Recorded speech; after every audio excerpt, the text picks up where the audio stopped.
liko jina moja tu ambalo tulilopewa wanadamu, liko jina moja tu tuliloandikiwa wanadamu, ni jina la Yesu Kristo. Jina hilo ukilitaja kuzimu kote inatetemeka. Jina la Yesu ukilitaja magonjwa yote yanapepeshuka.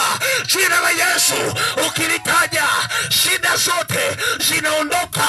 Jina la Yesu ukilitaja hata kama kuna kitu kimeshindikana, jina la Yesu ukilitaja huwa linasimama imara, linatenda kazi leo, kesho, hata milele. Jina la Yesu halitabadilika.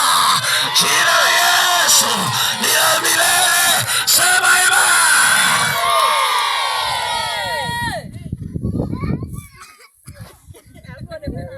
Yako mengi. Yako nini? Mengi.